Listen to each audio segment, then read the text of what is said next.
Hey, folks, welcome back to your favorite podcast covering true crime headlines from all over the United States and even a few globally. A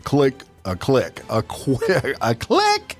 We're going to have a quick look at some of the topics we have coming your way today. Carnival season is wrapped up in the Bayou State, and it wasn't without a little bit of crime coming with it. Transformers star Shia LaBeouf caught a beatdown and an arrest in the Crescent City during Mardi Gras, and we're going to be talking about that.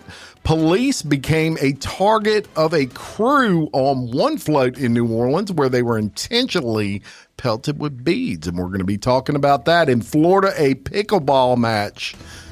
Have you ever played pickleball, girl? I have, and I love it. I hate to admit it, but I love it. Well, they have one in Florida that turned into a 20-person brawl that led to the arrest of a Florida couple. A former chief of police in Maryland has been sentenced for a nearly decade-long arson incident targeting rivals. The trial has started in Georgia for a father linked to a Georgia high school shooting by gifting the weapon his son used in the shooting. We're going to be talking about that. In Arizona, a man is sent to life in prison over a jealous obsession with a pizza shop co-worker. We've got all these stories and much more for you today on Crime Wire Weekly. I am Jim Chapman. And I'm Kelly Jennings, and you did not see me just now, Jimothy, but I held my phone up because we started this podcast at exactly 9/11, 9/11. Well, there you have it. It's fitting. It's crime. I got you. You don't like numbers? Like you're not one of those people that likes numbers on things? No, that's pretty cool. I did that on purpose. Exactly. It's intentional. Everything I do is with intent. I never doubted you. All right. Well, look, just a quick reminder before we get into today's topics. There's a lot of people, Kelly, they've been saying the hour we spend covering the crime headlines every Friday just is not enough, which is why we started Overtime. A reminder, Overtime is a full-time video version of not only Crime Wire Weekly, but we have additional topics you're not going to hear on this regular broadcast. It's completely commercial-free. It features segments like True Crime Time Machine, where we take a look back at crimes throughout history, and you can find Overtime on either of our individual Patreon pages, and I'll link those in the description of the podcast you're listening to now, so you can just go and check it out. Is there a reason you took my pen? I'm just curious. Oh, I feel like I needed it. Yeah, Sorry. I gotcha. Sorry. Kelly's a pen thief, y'all. Let's get into today's stories, and we're going to start out with Hollywood actor Shia LaBeouf, who is all over the news. Of course, best known for his roles in blockbuster films like Transformers. Well, he found himself in handcuffs during the height of Mardi Gras celebrations in New Orleans. The 39-year-old star was arrested early Tuesday morning on 2 counts of simple battery, following an alleged physical altercation outside a bar in the French Quarter. The incident occurred just after midnight as revelers packed the streets for the annual Fat Tuesday festivities. LaBeouf, described by witnesses as inebriated and on a bar crawl, reportedly got into a heated confrontation at a bar on Royal Street. When bar staff attempted to remove LaBeouf, which initially he left the bar, y'all, he comes back a little while later and he continues antagonizing patrons inside and outside of the bar. He was removed yet again, and this time he got really aggressive once outside. He actually punched a staff member a couple of times and allegedly also punched a bystander in the nose. He was restrained by several people. Paramedics from New Orleans EMS were called to the scene, and they treated the actor for injuries sustained in the scuffle. And there's actually video footage of him not only in the ambulance, but also during the scuffle. I'm sure a lot of you have seen that. LaBeouf was captured looking very disheveled, to say the least, and local authorities confirmed the arrest, and they noted he was taken into custody shortly after and was released on his own recognizance. Now, the disturbing thing here is this comes after years of LaBeouf publicly discussing his journey to sobriety. He's got some struggles there, and his history of legal troubles seems to be kind of mounting for him. He's had multiple arrests in the past. As a matter of fact, when I was looking for some pictures of this incident, I came across probably, 4 or 5 booking photos of him over the last couple of years. So he's been having a fight with a demon on his back, but it looks like he's getting probably the worst press so far with this incident. And I think a lot of it is contributed to the fact that cell phones are so prevalent now and people are just recording him looking like an idiot, quite frankly. All right. So I am going to just tell you this. I have a soft spot for him, and I can't explain it, but I think it's from interviews that I've seen him do in the past. And one in particular really pulled at my heartstrings because he, and what he did here was wrong. Okay. I'm not justifying this in any way, but he was doing an interview with the guy that played Shane on The Walking Dead, John Bernthal, who I also have a soft spot for. Yeah. But anyway, they were talking about, like addiction, and Shia LaBeouf was like crying in it. And, I and saw not the interview. Yeah. And he was like, I've gone to rehab and my family didn't show up. And obviously I would say they probably didn't show up for a reason because you've been problematic for a while. But he was hurt, and then I guess it was his wife or his girlfriend at the time or whatever. She showed up a few weeks in and it really meant a lot to him. But he does have some demons and I don't know what they are. But I also know that when he was a kid, he was so promising. Do you know how he got famous, by the way? How he got his first acting job? I have no idea. He was like 9 years old or something young. I don't know. He was young. And he just called up a talent agency and claimed to be an agent for himself. Now, clearly he was a kid, okay? Right. But he thought he just nailed it. But they were so tickled by that. From what I understand, obviously I wasn't on the phone, but from what I had seen, they were so tickled they called him in. And that is actually how he got his first gig, if I remember that correctly. He had so much promise. Yeah, and he's he's quite honestly an amazing actor, and he is known for being very intense in his craft. Yeah. As a matter of fact, a lot of people felt very intimidated by him because he would outwork everybody on the set. That was a thing that caused a lot of rift with other actors because they felt like he was kind of peacocking, like he was a method you actor, can't right? take it this serious, that sort of thing. I know I heard in one film he felt like whatever character he was playing needed to have one of his teeth missing, and he actually pulled his own tooth out. Yeah, that's wild. That's a little bit far there, Shia. Pull my own teeth out. Yeah, they got CGI, man. They can make you look like you don't have it. I don't know if anybody told you that, but that's how serious he took his craft. There's no doubt. I believe that alcohol is his drug of choice. He is certainly an alcoholic, and he'd be the first one to tell you that.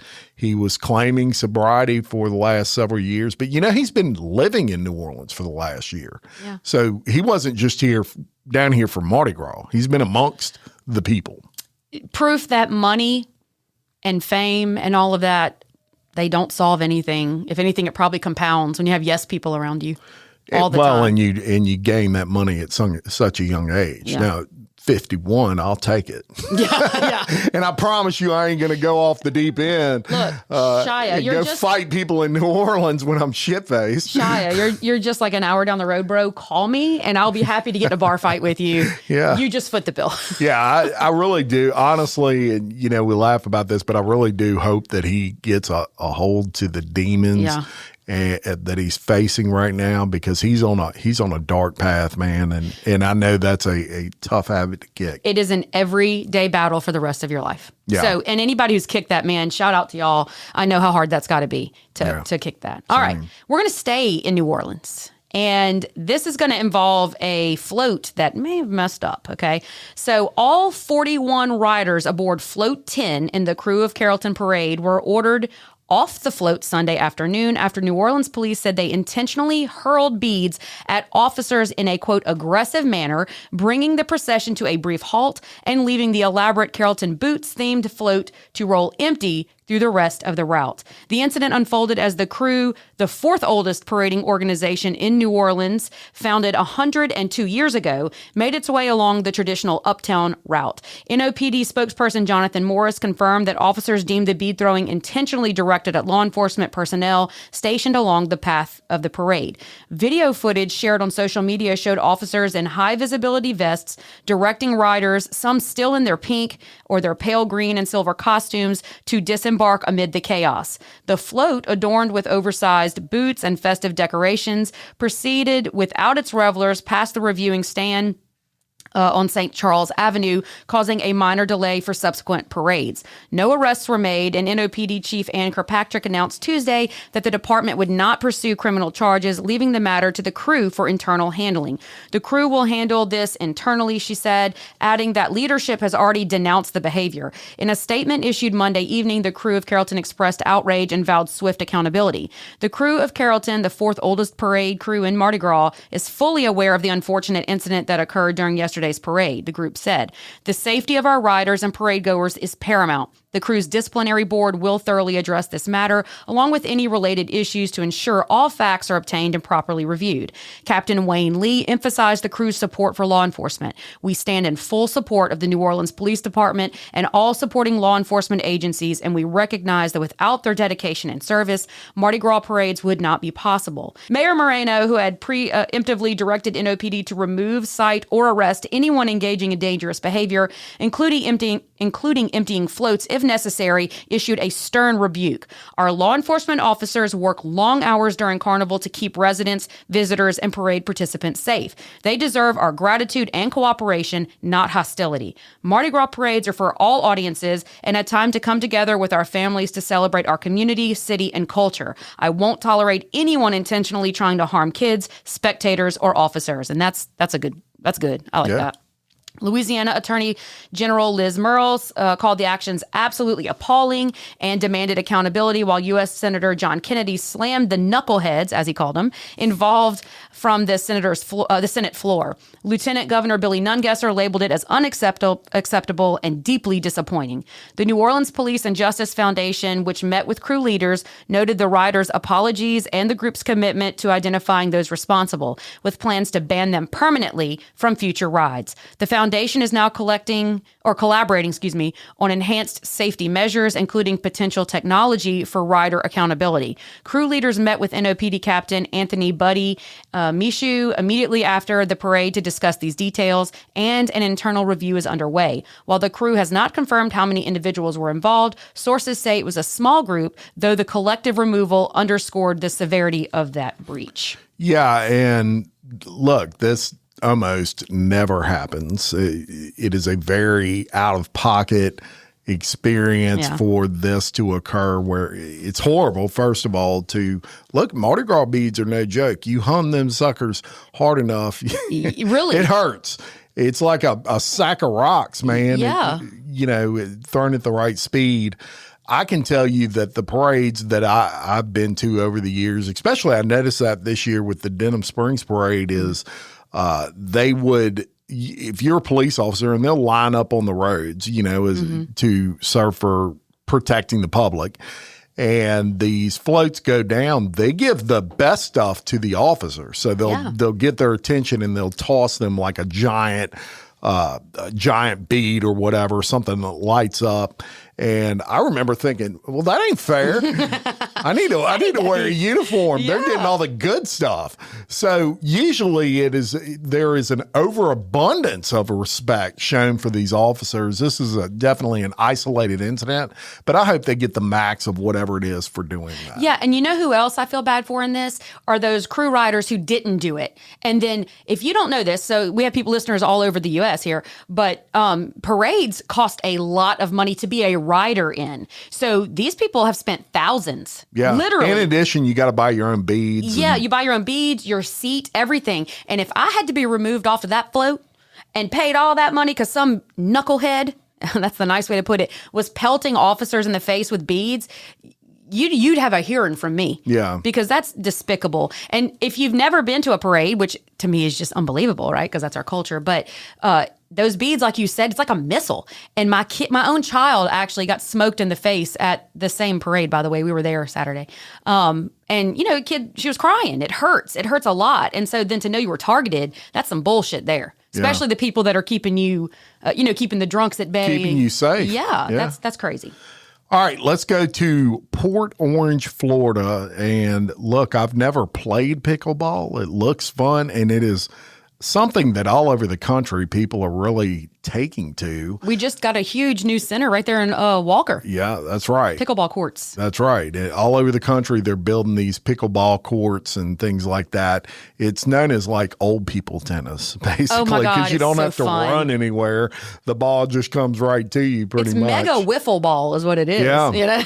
Yeah, it looks like a fun game. I'll have to play it sometime, but it wasn't very fun apparently this day because a seemingly friendly pickleball doubles match at a country club erupted in chaos in a melee, quite frankly, involving more than 20 people, with a husband and wife team from one side accused of using fists, insults, and even a paddle as a weapon against their opponents, including a 70-year-old man before fleeing the scene.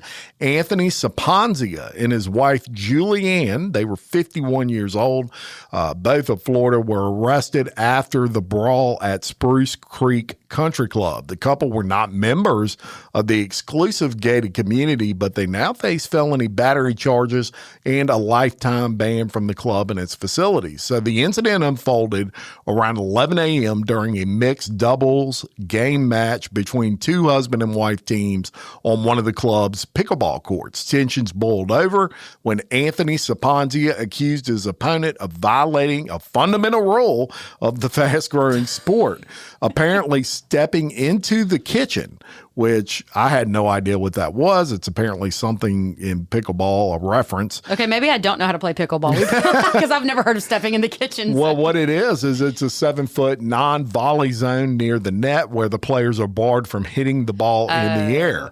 What started as a heated argument over the infraction escalated into a barrage of verbal insults as the opposing couple began walking away after the match. Saponzia allegedly yelled at the woman, "Your wife is a cunt." Yeah, I don't like that word, pickleball court? but he called her that. The victim's husband immediately confronted him. "Don't talk to my wife that way." That's when the fight turned physical. Saponzia punched the man in the eye, then swung the pickleball paddle at him, striking him above the left eye and opening a deep laceration that sent blood all over his face. Damn. When the injured man's wife rushed to help her husband, Saponzia pushed her forcefully to the ground. A 70-year-old bystander tried to intervene and was punched in the face by Saponzia. Julianne Saponzia allegedly piled on, attacking the elderly man while he was down. A frantic 911 call captured the pandemonium. In that call, you can hear people saying it's bleeding and swollen. He's got blood all over his face. Over 20 individuals were involved in the fight at the end. So the Saponzia bolted from the club before law enforcement arrived, driving 12 miles to their gated condominium. They were arrested later that day and booked into jail. So pickleball is supposed to be fun. These people took it way too far. Of course, anytime you're involved in competition, that could happen. But 20 people involved in a pickleball brawl, you don't see every day. Okay, so I'm tickled about the pickle fight. However, who the hell's hitting a 70-year-old? They should have gotten abuse of the infirm. That's ridiculous. And you know what? If you can't take the heat, stay out the kitchen. All right. You didn't like that? Remember, he went in the kitchen. Very good. Thank you. I thought it was great. Now that you you pointed out what it meant. Oh my Snappy. God. Oh my God. You know what? It was very good. You've got to have a little cheese in your life. I like a little cheesy joke every now and then. Apparently, I'm not playing pickleball right because I've never been in a fist fight at a pickleball court. You know, anytime you involve competition, you may have a little heated argument, but taking it to that level. A friend, and I say friend because I'm old enough now that our friends range like 30 years apart. Like I'm 40, but I have a friend who's in her mid-60s, and she's actually the state pickleball champion. in Louisiana. Awesome. And she sews the patches on for the SWAT team out here. Awesome. So now you know, pickleball and sewing. Okay. All right, so let's go to Arkansas, and we're going to give you an update on this guy. So the man that was known as the Devil in the Ozarks was sentenced to 13 more years behind bars after pleading guilty on Tuesday to escaping from an Arkansas prison last year while serving an 80-year sentence for rape and murder. Grant Harden, 57 years old, will serve the 13-year sentence for second-degree escape consecutively to the 80 years he is currently serving. Harden is currently being held at the Varner Supermax in Gold, Arkansas. The convicted murderer and rapist was captured on June 6th, approximately 1.5 miles northwest of the North Central Unit Prison facility in which he escaped on May 25th. Harden had fled the prison around 3 p.m. through a sally port in the detention facility wearing a makeshift ADC-style uniform, officials said at the time, noting that the uniform he had been wearing was not official. Officials also said that at the time, Harden apparently used a black magic marker to dye his clothing as part of his disguise. Multiple federal, state, and local agencies were involved in the search for Harden in the weeks following his escape. The Arkansas Department of Corrections said that at the time of Harden's capture, tracking dogs were able to pick up a scent near Moccasin Creek, and Harden was apprehended a short time later. Harden was serving that 80-year sentence for the 2017 murder of James Appleton and a 1997 rape case. Yeah. Bad dude, man. We covered this story initially, but I don't know how many months ago it was, but when this guy escaped and they couldn't find him for a little while. And this is the problem with he got 30 years for this escape, but he already had 80. Yeah, he was in jail for the rest of his life anyway. We call that practical life. I don't know what what could be done that would make it even worse on these guys. But when you escape from prison, you got life in prison and you get an additional 30 years. What does it freaking matter? Yeah. The problem here is that he got out, and if he would have hurt somebody else and not just been captured, we would have obviously a much bigger. Man, he's a murderer. Yeah, I know, and rapist. So this is not the one. This isn't some little dopehead that escaped and we had to go tackle him in a field. Yeah, on a work release. Right. Detail. And so this also makes you wonder. And I know I sound like a Karen, but I go right back to the basics here. He used a magic marker on his uniform and was able to escape through a sally port. What was security doing at this point? Who was monitoring the cameras? Who was what the hell was going on here? Because someone needs to be held accountable for that. The citizens deserve better. Yeah. And I feel like that's a big one. Yeah. That's a big one. Well, and like I say, we covered it at the beginning and those people were dealt with. Yeah. But I don't know what, my question is, what can you possibly do to somebody that's already got life in prison to keep them from escaping? The only thing you can really do is watch them and monitor them. Well, no, he needs to go to max. He needs to go to lockdown. They didn't say what. Yeah. So when you're in prison, by the way, I know when I say, sometimes I'll say they locked him up, and people are confused by that because they're like, he's in prison. What do you mean locked him up? Well, there's different levels in certain prisons. So I don't know if this is a max prison. It is Supermax. Yeah, Supermax facility. Well, he went to Supermax after this. Well, that's my point, is that we do have different levels of lockdown. So like in prison, there's minimum, medium, and maximum custody. Minimum is like they're able to like walk around almost like trustees. You've got your medium custodies. They're in the fence, so to speak, but they're able to mull around and walk around. He needs to be in max. He needs to be in a cell block. He was in a max. Yeah, but he wasn't in a cell block.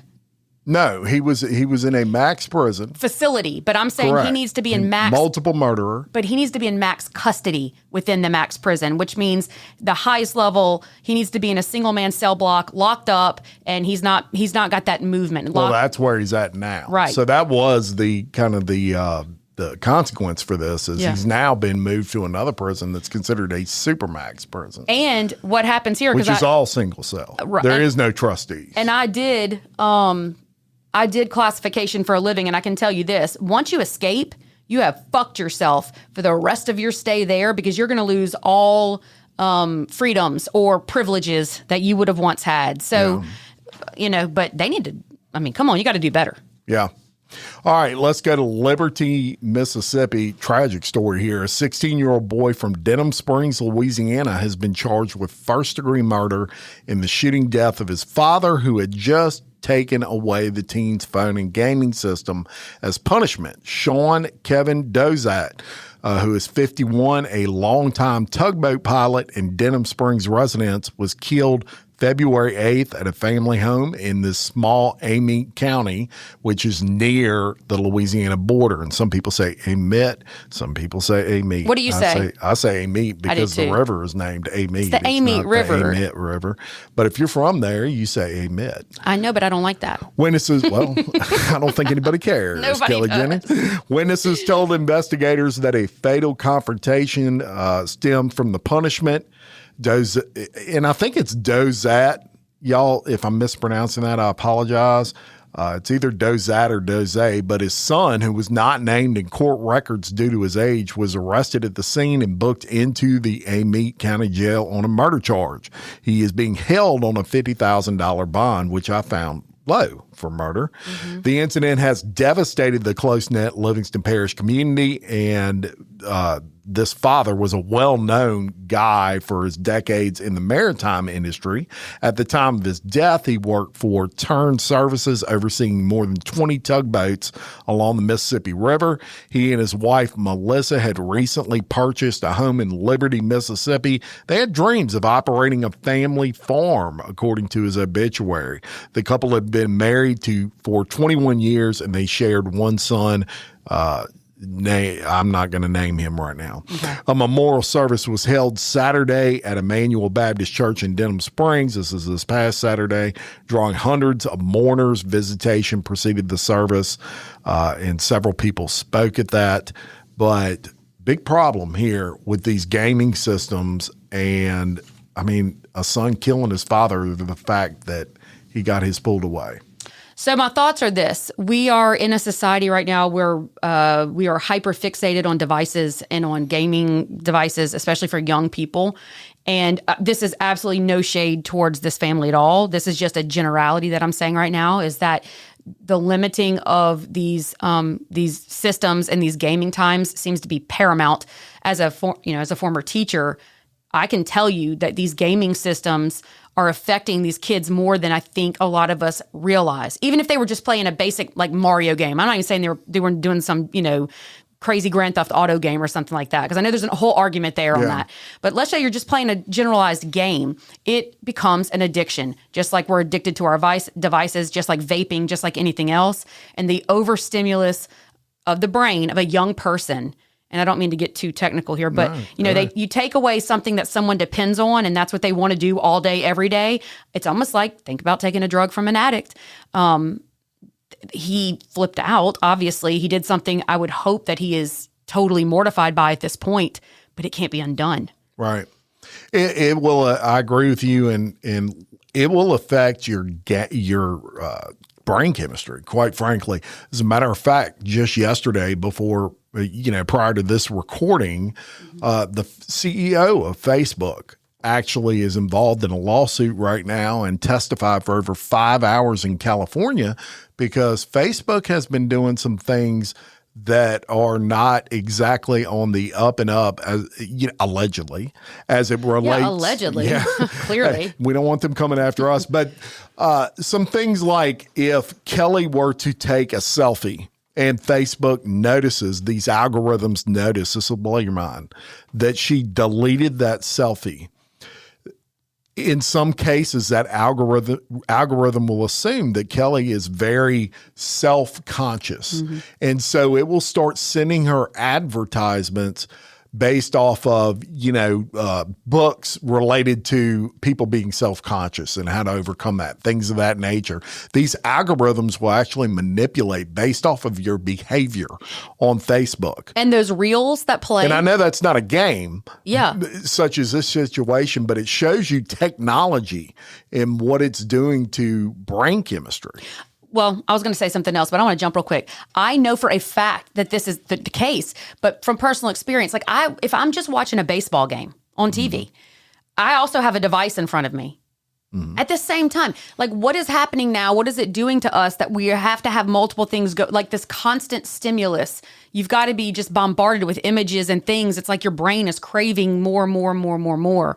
And while this is going to be horrific, just that this case we were just talking about, these gaming systems, I think we've got to come up with a plan as parents of young people that this is not going to be the only thing that they are dependent on to bide their time. Yeah. Get them outdoors, get them playing. And I'm not saying they didn't do this. I'm just saying in general.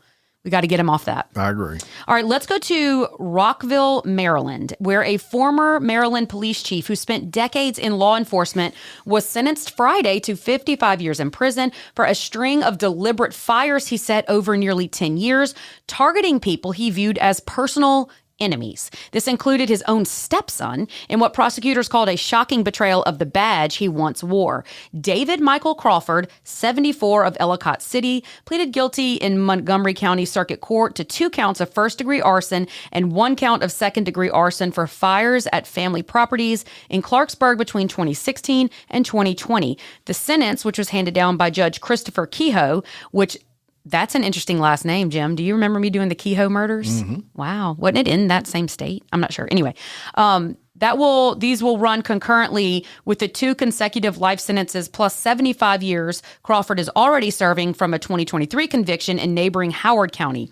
At 74, Crawford, who was a one-time major in the Prince George's County Police Department and chief of the Laurel and District Heights departments, is effectively imprisoned for life. He is only not a killer by the grace of God. And that's what his stepson, Justin Schermstrom, told the court, his voice breaking as he described the terror of discovering that the man he had known since age 7 had tried to burn his family alive. Investigators say Crawford orchestrated at least 13 arsons across 5 Maryland counties, Prince George's, Montgomery, Howard, Frederick, and Charles, from 2011 to 2020. The blazes destroyed or damaged homes, garages, and vehicles belonging to relatives, former colleagues, and others who had crossed him from a school board dispute to a professional slight. Yeah. What in the world? Now, his target list. This was discovered on his cell phone and cataloged his victims using coded symbols and initials. Surveillance footage captured him in a hooded sweatshirt, dousing properties with gasoline and flicking a lighter. One video even recorded the 3 distinct clicks as flames ignited. In one case, he accidentally set his own leg on fire and later emailed a medical forum about the resulting scar. The Montgomery County fires were intensely personal. In 2016, he poured gasoline along the garage of his stepson's townhome at 3:17 a.m., igniting a blaze that could have spread to neighboring homes. Man, a freaking townhome, Jim. Imagine that. Yeah. Lose everything because the neighbor has unknown beef, I guess, with his stepdad. 2 more followed, another one at the same address in 2017, and a third at Scherstrom's new home in 2020 while his pregnant wife and young children slept inside. This is a deeply personal case, causing my family a lot of stress over the years. This is what he said outside of the court. I mean, this is someone that I knew intimately for over 30 years. Montgomery County State Attorney John McCarthy called the crimes evil and terrifying, noting that homes were attached to others in a dense neighborhood. If you fired him, you'd be a target, McCarthy said. If he had a dispute with you over some school board matter, you became a target. The 55-year sentence, he added, serves as a backstop to ensure that Crawford dies behind bars, even if his prior convictions are overturned on appeals. Montgomery County Fire Lieutenant Chris Moe, who led the investigation, expressed relief after a decade of dead ends. It's nice to finally see after 10 years that we can finally bring some sort of resolution to the case and to the family and give them some closure. Crawford, who resigned as Laurel's police chief in 2010 amid unrelated scrutiny, showed little emotion during the hearing. His attorney said that he had apologized to the victims and accepted responsibility. The case unraveled in 2021 when Prince George's County detectives posted surveillance video online. A Montgomery County investigator recognized the pattern, linking it to Crawford throughout shared grudges. What followed was a sprawling probe involving multiple agencies, culminating in his arrest and convictions that exposed a double life, the protector turned predator. Crawford's fall from grace has left a community reeling. We wanted this to be a backstop to ensure that the defendant, who is now 74 years old, would spend the rest of his life behind bars. For the victims, it was a long overdue reckoning. Yeah, and former police chief. I mean, political rivals. This is like small town politics going wild with this guy. And look, these are arsonists. They are their own breed. These people that just love to watch fire, and they don't give a shit if people are in a house or the property they're destroying. And those are real Arsonist is a real yeah, it's a real deal. thing. Also, excuse me, medically speaking, that I read a study on arsonists, and like it triggers certain like levels of dopamine and other neuro transmitters that drop, and they found it in arsonists specifically that were studied. Similar to serial killers? Or, yeah. You know. But this level of betrayal, and I agree with that word, betrayal, because there are good officers out there who dedicate their lives to helping and protecting others. And then you have this moron who's not only willing to hurt anybody that got in his way, but his own family and young children. And dying by fire would have been the most horrific death. Sure. This could have been way worse than just property. And shame on him. He does deserve to die behind bars. Shame on you. Hey everyone, Crime Wire Weekly has moved to its own new channel. We hope you've enjoyed this preview. To continue listening, please follow the link referenced in the description of this podcast. Or simply search Crime Wire Weekly wherever you're listening. And don't forget to follow the show so you can be alerted when new episodes drop. Thanks for listening.